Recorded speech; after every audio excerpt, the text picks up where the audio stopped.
हरे कृष्णा। कल की कथा में हमने बात करी कि किस प्रकार से राजा वेन का दोहन हुआ और मंथन किया गया और उसके बाद पृथु का जन्म हुआ। हम इस कथा को आगे बढ़ाते हैं।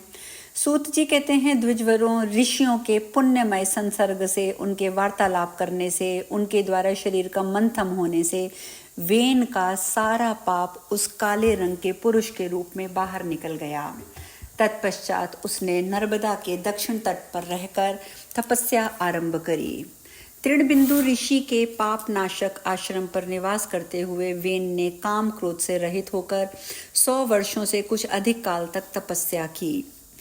राजा वेन निष्पाप हो गया था, अतः उसकी तपस्या से प्रसन्न होकर शंख चक्र गदा धारण किए भगवान श्री विष्णु ने उसे प्रत्यक्ष दर्शन दिया और प्रसन्नतापूर्वक कहा, राजन, मुझसे कोई उत्तम वर मांगो। वेन ने कहा, देवेश्वर, यदि आप प्रसन्न हैं तो मुझे उत्तम वर दीजिए। मैं पिता और माता के साथ इसी शरीर से अपने परम पद को प्राप्त करना चाहता हूँ। देव, आपके ही तेज से आपके परम धाम में मैं जाना चाहता हूँ। भगवान विष्णु बोले, महाभाग, पूर्व काल में तुम्हारे पिता अंग ने भी मेरी आराधना की थी। उसी समय मैंने उन्हें वरदान दिया था कि तुम अपने पुण्य कर्म से मेरे परम उत्तम धाम को प्राप्त करोगे। वेन, मैं तुम्हें पहले का वृतांत बता रहा हूँ। तुम्हारी माता सुनीता को बाल्यकाल में सुशंग ने कुपित होकर शाप दिया था। तदंतर तुम्हारा उद्धार करने की इच्छा से मैंने ही राजा अंग को वरदान दिया था कि तुम्हें सुयोग्य पुत्र की प्राप्ति होगी। गुणवत्सल, तुम्हारे पिता से तो मैंने ऐसा कह दिया था। इस समय तुम्हारे शरीर में भी पृथु के रूप में प्रकट होने वाला लोक का पालन मैं ही कर रहा हूँ। पुत्र अपना ही रूप होता है, जो श्रुति सत्य है। अतः राजन, मेरे वरदान से तुम्हें उत्तम गति मिलेगी। अब तुम एकमात्र दान धर्म का अनुष्ठान करो। दान ही सबसे श्रेष्ठ धर्म है, इसीलिए तुम दान किया करो। दान से पुण्य होता है, दान से पाप का नाश हो जाता है। उत्तम दान से कीर्ति होती है, सुख मिलता है। और जो श्रद्धा युक्त चित्त से सुपात्र ब्राह्मण को गौ, भूमि, सोने और अन्न आदि का महादान करता है, वह अपने मन से जिस जिस वस्तु की इच्छा करता है, मैं उसे वह सब दे देता हूँ। वेन ने कहा, जगन्नाथ, मुझे दान उपयोगी काल का लक्षण बतलाइए, साथ ही तीर्थ का स्वरूप भी बतलाइए और पात्र के उत्तम लक्षणों का वर्णन कीजिए। दान की विधि को बतलाने की कृपा कीजिए। मेरे मन में ये सब सुनने की श्रद्धा हो रही है।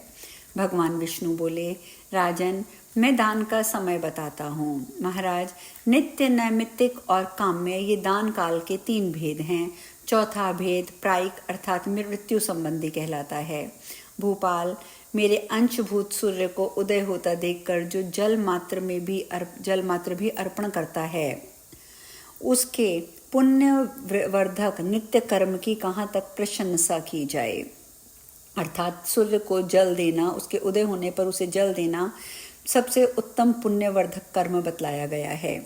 उस उत्तम बेला के प्राप्त होने पर जो श्रद्धा और भक्ति के साथ स्नान करता और पितरों देवताओं का पूजन करके दान देता है, जो अपनी शक्ति और प्रभाव के अनुसार दयार्द चित्त से अन्न, जल, फल, फूल, वस्त्र, पान, आभूषण, सुवर्ण आदि वस्तुएं दान करता है, उसका पुण्य अनंत होता है। राजन, मध्याह्न और तीसरे पहर में जो मेरे उद्देश्य से खान पान आदि वस्तुएं दान करता है, उससे पुण्य का ही अंत नहीं होता है। अतः जो अपना कल्याण चाहता है, उस पुरुष को तीनों समय निश्चय ही दान देना चाहिए। अपना कोई भी दिन दान से खाली नहीं जाने देना चाहिए। राजन, दान के प्रभाव से मनुष्य बहुत बड़ा बुद्धिमान, अधिक सामर्थ्यशाली, धार्मिक और गुणवान होता है। यदि एक पक्ष या एक मास तक मनुष्य अन्न का दान नहीं करता, तो मैं उसे भी उतने ही समय तक भूखा रखता हूँ। उत्तम दान न देने वाला मनुष्य अपने मल का भक्षण करता है। मैं उसके शरीर में ऐसा रोग उत्पन्न कर देता हूँ जिससे वह सब भोगों का निवारण हो जाता है। और जो तीनों कालों में ब्राह्मण और देवताओं को दान नहीं देता और स्वयं मिष्ठान खाता है, उसे महान पाप किया जाता माना जाता है। महाराज, शरीर को सुखा देने वाला उपवास आदि भयंकर प्रायश्चित्तों के द्वारा उसको अपने देह का शोषण करना चाहिए। नरश्रेष्ठ, मैं तुम्हारे सामने नैमित्तिक पुण्यकाल का वर्णन करता हूँ, सुनो। अमावस्या, पूर्णिमा, एकादशी, संक्रांति, व्यतिपात, वैद्रविति नामक योग और माघ, आषाढ़, वैशाख और कार्तिक की पूर्णिमा, सोमवती अमावस्या, मनवादी एवं युगादि तिथियां, गच्छाया, अश्विन कृष्णा त्रयोदशी तथा पिता की श्राया तिथि दान के नैमित्त काल में बताए गए हैं। निर्वश्रेष्ठ, जो मेरे उद्देश्य से भक्ति पूर्वक ब्राह्मण को दान देते हैं, उसे मैं निश्चय पूर्वक महान सुख, स्वर्ग, मोक्ष आदि बहुत कुछ प्रदान करता हूँ। अब दान फल देने वाले काम्य काल का वर्णन सुनो। समस्त व्रतों, देवताओं आदि के निमित्त जब सकाम भाव से दान दिया जाता है, उसे श्रेष्ठ ब्राह्मणों के दान को काम्य काल माना जाता है। राजन, मैं तुमसे अवैधिक काल भी बताता हूँ। संपूर्ण शुभ कर्मों का अवसर, उत्तम वैवाहिक उत्सव, नवजात पुत्र के जात कर्म आदि संस्कार तथा चूड़ा कर्म और उपनयन आदि के समय, मंदिर, ध्वजा, देवता, बावली, कुआं, सरोवर, बगीचे आदि की प्रतिष्ठा का शुभ अवसर, इन सबको अवैधिक काल कहा जाता है। उस समय जो दान दिया जाता है वह संपूर्ण सिद्धियों को देने वाला होता है। निर्वश्रेष्ठ, अब मैं पाप और पीड़ा का निवारण करने वाले अन्य काल का वर्णन करता हूँ। मृत्यु काल प्राप्त होने पर अपने शरीर के नाश को समझकर दान देना चाहिए। यह दान यमलोक के मार्ग में सुख पहुँचाने वाला होता है। महाराज, नित्य, नैमित्तिक और काम्याधिमुख काल से भिन्न अत्यंत काल, मृत्यु संबंधी काल का तुम्हें परिचय दिया गया है। ये सभी काल अपने कर्मों का फल देने वाले बताए गए हैं। राजन, अब मैं तुम्हें तीर्थ का लक्षण बताता हूँ। उत्तम तीर्थों में गंगा जी बड़ी पावन जान पड़ती हैं।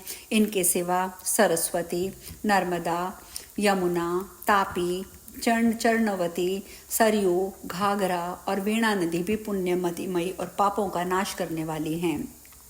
कावेरी, कपिला आदि नदियाँ भी पुण्यों को बढ़ावा देती हैं। भीमरथी नदी सदा पापों को भय देने वाली बतलाई गई है। वेदिका, कृष्ण गंगा और अन्यान्य श्रेष्ठ नदियाँ भी उत्तम हैं। इन सब में से संबंध अनेक तीर्थों से संबंध रखती हैं। गांव अथवा जंगल में जहाँ भी नदियाँ होती हैं, सर्वत्र ही वे पावन मानी जाती हैं। नृपनंदन, अज्ञात तीर्थों और देवताओं की संगनियां, स्नान, दान आदि करते हुए मेरे ही नाम का उच्चारण करना चाहिए। विधाता ने तीर्थों का नाम ही ऐसा रख दिया है। भूमंडल पर 7 सिंधु परम पवित्र और सर्वत्र स्थित हैं। जहाँ कहीं भी उत्तम तीर्थ प्राप्त हो, वहाँ स्नान, दान आदि कर्म करना चाहिए। उत्तम तीर्थों के प्रभाव से अक्षय फल की प्राप्ति होती है। महाप्रज्ञ, अब तुम दान के उत्तम पात्रों का लक्षण सुनो। दान श्रद्धा पूर्वक देना चाहिए। उत्तम कुल में उत्पन्न, वेदाध्ययन में तत्पर, शांत, जितेंद्रिय, दयालु, शुद्ध, बुद्धिमान, ज्ञानवान, देव पूजा परायण, तपस्वी, विष्णु भक्त, ज्ञानी, धर्मज्ञ, सुशील और पाखंडियों के संग से रहित ब्राह्मण को दान देना सर्वश्रेष्ठ माना गया है। ऐसे पात्र को पाकर दान अवश्य करना चाहिए। अब मैं दूसरे पात्र भी बताता हूँ। उपयुक्त गुणों से युक्त बहन के पुत्र अर्थात भांजे को और पुत्री के पुत्र अर्थात दौहित्र को भी दान का उत्तम पात्र समझना चाहिए। इन्हीं भावों से युक्त दामाद, गुरु और यज्ञ की दीक्षा देने वाला पुरुष भी उत्तम पात्र है। नरश्रेष्ठ, ये दान देने योग्य श्रेष्ठ पात्र बताए गए हैं। जो वेदोक्त आचार से युक्त हो वह भी दान का पात्र है। धूर्त और काने ब्राह्मण को दान नहीं देना चाहिए। जिसकी स्त्री अन्याय युक्त दुष्कर्म में प्रवृत्त हो, जो स्त्री के वशीभूत रहता हो, उसे भी दान देना निषिद्ध है। चोर को दान नहीं देना चाहिए। उसे दान देने वाला मनुष्य तत्काल चोर के समान हो जाता है। अत्यंत जड़ और विशेषतः शठ ब्राह्मण को भी दान नहीं देना चाहिए। वेद शास्त्रों का ज्ञाता होने पर भी जो सदाचार से रहित हो, वह श्राद्ध और दान में सम्मिलित करने योग्य कदापि नहीं होता। श्रद्धा पूर्वक उत्तम काल में, उत्तम तीर्थ में, उत्तम पात्र को दान देने से उत्तम फल मिलता है। राजन, संसार में प्राणियों के लिए श्रद्धा के समान कोई पुण्य, श्रद्धा के समान सुख और श्रद्धा के समान तीर्थ नहीं है। नृपश्रेष्ठ, श्रद्धा भाव से युक्त होकर मनुष्य पहले मेरा स्मरण करे, उसके बाद सुपात्र के हाथ में द्रव्य का दान दे। इस प्रकार विधिवत दान करने का अत्यंत फल मिलता है, उसे मनुष्य पा जाता है और मेरी कृपा से वह सदा के लिए सुखी रहता है। अब हम यहीं पर इस कथा में विश्राम लेंगे। आगे की चर्चा हम कल करेंगे। हरे कृष्णा।